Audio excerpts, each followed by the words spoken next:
ಇಂಥ ಸ್ಪಾಟಲ್ಲಿ 3 ಜನ ನಿಲ್ಲಿಸ್ಬಿಟ್ಟು picture shooting ಮಾಡೋಕೆ ಕೊಡ್ತಾರೆ ಗೊತ್ತಾ ನಿಮಗೆ. ಆದರೆ ಇದಕ್ಕೆ ಒತ್ತುವರಿ ತೆರವು ಮಾಡೋ ಸ್ಥಳದಲ್ಲಿ ಪೊಲೀಸರು ಕೊಟ್ಟಿರೋದು ತುಂಬ ಕಮ್ಮಿ.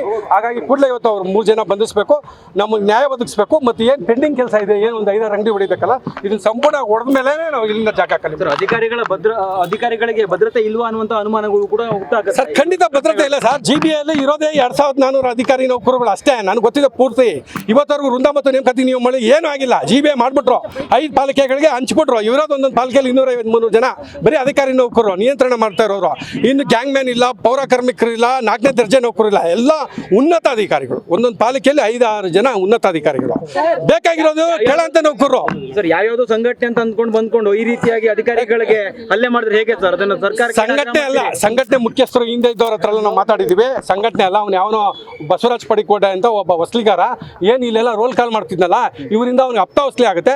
ಆ ಹಪ್ತ ವಸ್ಲಿ ಮಾಡೋದಕ್ಕೋಸ್ಕರ ಅವ್ರಿಗೆ ಸಪೋರ್ಟ್ಗೋಸ್ಕರ ಬಂದಿರೋದು. ಖಂಡಿತ ಮಾಡ್ತಾರೆ ಮೇಡಮ್. ಅವ್ರು 3 ಜನ ಕೊಟ್ಟರೆ ಅದು ಹೊಣೆಗಾರಿಕೆ ಯಾರು? ಯಾವುದೇ ಅಧಿಕಾರಿ ನೌಕರು ಗೊತ್ತಿರುತ್ತೆ ಮುನ್ಸೂಚನೆ ಏನು ಅಂತ. ಕೊಟ್ಟಿಲ್ಲ, ಇದು ಪೊಲೀಸ್ ಅವರ ವೈಫಲ್ಯ ಅಷ್ಟೇ. ಸರ್, ಇವತ್ತು ಏನಾಗಿದೆ, ಶಿವಾಜಿನಗರ ಅಂದ್ರೆ ಬರೋದಿಕ್ಕೆ ತುಂಬಾ ಹೆದರ್ತಾ ಇದ್ದಾರೆ. ಆದ್ರೂ ನೀವು ಧೈರ್ಯ ಮಾಡಿ ಬಂದಿದ್ದಾರೆ ಅಧಿಕಾರಿಗಳು. ಹೌದು. ಪ್ರೊಟೆಕ್ಷನ್ ಹೆಂಗ್ ಬಂದ್ರು ಸರ್ ಅವ್ರಿಗೆ? ಈಗಾಗಲೇ 3 ಜನ ಅಧಿಕಾರಿ ಇಂಜಿನಿಯರ್ಗಳು ನೋಡಿದ್ದಾರೆ ಹೆಂಗ್ ಓಡಾಡಿದ್ರು. ಅದೇನೋ ಸ್ಪ್ರೇ ಲಿಕ್ವಿಡ್ ಎಲ್ಲ ಹಾಕಿದ್ದಾರೆ, ಮತ್ತೆ ಅಲ್ಲೇ ಮಾಡಿದ್ದಾರೆ, ಮಾರಣಾಂತಿಕವಾಗಿ ಅಲ್ಲೇ ಮಾಡಿದ್ದಾರೆ, ಸರ್ಕಾರಿ ಕೆಲಸಕ್ಕೆ ಅರ್ಚನೆ ಮಾಡಿದ್ದಾರೆ. ಕೂಡಲೇ ಅವ್ರನ್ನ ಬಂಧಿಸಬೇಕು. ಇಲ್ಲಾಂದ್ರೆ ನಾವು ನಾಳೆ ಎಲ್ಲ ಮಹಾನಗರ ಪಾಲಿಕೆ ಕೆಲಸ ಕಾರ್ಯಗಳನ್ನ ಸ್ಥಗಿತ ಮಾಡ್ತೀವಿ. ಶಿವಾಜಿನಗರದಲ್ಲಿ ಒತ್ತುವರಿ ಕಾರ್ಯಾಚರಣೆ ಬಂದಿದ್ದು ಇವತ್ತೇ ಫಸ್ಟ್ ಅಥವಾ ಮುಂದೆ ಕೂಡ ಆಗಿತ್ತಾ? ಇಲ್ಲ, ಮಾಡ್ತಾ ಇದ್ದಾರೆ. ಒಂದು ಕಡೆಯಿಂದ ಮಾಡ್ಕೊಂಡು ಬರ್ತಾ ಇದ್ದಾರೆ. ಇದು ಸ್ವಲ್ಪ ಅತಿ ಸೂಕ್ಷ್ಮ ಪ್ರದೇಶ. ಶಿವಾಜಿನಗರ ಮಧ್ಯ ಅಂದ್ರೆ ಬೋರಿಂಗ್ ಹಾಸ್ಪಿಟ್ಲು ಮತ್ತು ಶಿವಾಜಿನಗರ ಮಧ್ಯದಲ್ಲಿ ಇರೋದ್ರಿಂದ ಬಿಗಿ ಭದ್ರತೆ ಕೊಟ್ಟು ಮಾಡಿಸ್ಬೇಕಿತ್ತು. ನಾವು ಬಂದಿರೋದು ಇನ್ನೇನಕ್ಕೆ ಮೇಡಮ್? ಎದುರಂಗಿದ್ರೆ ನಾವ್ಯಾರು? ಎಲ್ಲ ನಮ್ದು ಗೊತ್ತಿದೆ. ನಾವು ಯಾರು ಎದುರಲ್ಲ. ಈಗ ಎದುರಂಗಿದ್ರೆ ನಾವೆಲ್ಲ ಮನೆಗೆ ಹೋಗ್ಬಿಡ್ತಿದ್ವು. ಇವತ್ತೊಂದು 8-10 ಅಂಗಡಿ ಇದೆ. ಇದು ನಾವು ಹೊಡೆಸ್ಬಿಟ್ಟು ಧ್ವಂಸ ಮಾಡಿ ನಾವು ಸರ್ಕಾರ ಆದೇಶಕ್ಕೆ ಒಂದು ಜಯ ಸಿಗ್ಬೇಕಂದ್ರೆ ನಾವು ಆದೇಶ ಪಾಲನೆ ಮಾಡಬೇಕು ಮೇಡಮ್. ಈಗಾಗಲೇ ಪೊಲೀಸು DCP ಅವರೆಲ್ಲ ಬಂದಿದ್ದಾರೆ. ಅವ್ರ ಗಮನಕ್ಕೆ ಹೋಗಿದೆ. ಬೆಳಗ್ಗೆ ಮಾಡುವಾಗ ಅವ್ರೇನೋ ನೈಟ್ ಬಿಟ್ಟು ಹೂವು ಇವೆಲ್ಲ ಇರುತ್ತೆ. ಈಗ ನಾವು ಮಾತಾಡೋಗ್ಲು ಯೋಚನೆ ಮಾಡಿ ಮಾತಾಡಬೇಕು. ಹಾಗಾಗಿ ಆಗಿರುತ್ತೆ. ಈಗಾಗಲೇ ಉನ್ನತ ಅಧಿಕಾರಿಗಳಿಗೆ, ಮಾನ್ಯ ಪೊಲೀಸ್ ಆಯುಕ್ತರಿಗೆ, DCPಗೆ, ಅಡಿಷನಲ್ CPಗೆ, ಪೊಲೀಸ್ ಇನ್ಸ್ಪೆಕ್ಟರ್ ACP ಇವರೆಲ್ಲರಿಗೂ ಮಾಹಿತಿ ಹೋಗಿದೆ. ಈಗ ಆಗೋಗಿದೆ.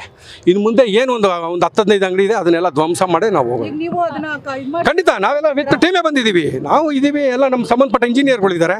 ನಾವೆಲ್ಲ ಅದನ್ನ ಧ್ವಂಸ ಮಾಡಿಸಿ ನಾವೇನು ಸರ್ಕಾರ ಆದೇಶ ಮಾಡಿದ್ದಾರೆ, ಸಚಿವರ ಆದೇಶ, ಅದನ್ನು ಪಾಲನೆ ಮಾಡೋವರೆಗೂ ನಾವು ಹೋಗಲ್ಲ. ಇನ್ನು ಮುಂದಿನ ದಿನಗಳಲ್ಲಿ ಇಂಥ ಅತಿ ಸೂಕ್ಷ್ಮ ಪ್ರದೇಶದಲ್ಲಿ ಬಿಗಿ ಭದ್ರತೆ ಕೊಡಬೇಕು ಅನ್ನೋದೊಂದೇ ನಮ್ಮ ಆಗ್ರಹ ಮೇಡಮ್. ಇವತ್ತು ಅವ್ರನ್ನ ಬಂಧಿಸಿಲ್ಲ ಅಂದರೆ ನಾಳೆ ಎಲ್ಲ ಪಾಲಿಕೆ ಕೆಲಸ ಕಾರ್ಯಗಳು ಸ್ಥಗಿತ, ಹೋರಾಟ ಖಂಡಿತ. ಇನ್ನೇನು ನಾವೇನು ಕಾಮಿಡಿ ಮಾಡಕ್ಕೆ ಬಂದಿದ್ದೀವಿ ಮೇಡಮ್? ಇಷ್ಟೆಲ್ಲ ಆಗಿದೆ. ತಗೊಳ್ಕೊಳ್ತಾರೆ ಪ್ರತಿ ಮೀಟಿಂಗ್ ಅಲ್ಲೂ ಕೂಡ. ಬಟ್ ಇಂತಹ ಟೈಮ್ ಅಲ್ಲಿ ಒತ್ತುವರಿ ಮಾಡಲಿಲ್ಲ ಅಂದ್ರೆ ನಿಮ್ಮ ಮೇಲೆ ಆಕ್ಷನ್ ಮೇಡಮ್. ಈಗ ಕೃಷ್ಣ ಮಾನ್ಯ ಸಚಿವರು ಒಂದು ತಿಂಗಳಾಗಿದೆ. ಅವ್ರಿಗೆ ಬಹುಶಃ ನಾವು ಸಭೆಗೆ ಕರೀರಿ ಅಂತ ಮನವಿ ಮಾಡಿದ್ವಿ. ಅಧಿಕಾರಿಗಳ ಜೊತೆ ಸಭೆ ಮಾಡ್ತಾ ಇದ್ದಾರೆ. ಈಗ ಇನ್ನು ಸಂಘದ ಪದಾಧಿಕಾರಿಗಳ ಜೊತೆ ಸಭೆ ಕರೆದ್ರೆ ಅವ್ರಿಗೆ ಇಲ್ಲಿ ಇರೋ ವಾಸ್ತುಸ್ಥಿತಿ ಏನಂತ ಗೊತ್ತಿದೆ. ನನಗೆ 31 ವರ್ಷ ಸರ್ವಿಸ್ ಪಾಲಿಕೆಯಲ್ಲಿ, ನನಗೆ ಇಲ್ಲಿ ಪೂರ್ತಿ ಗೊತ್ತಿದೆ.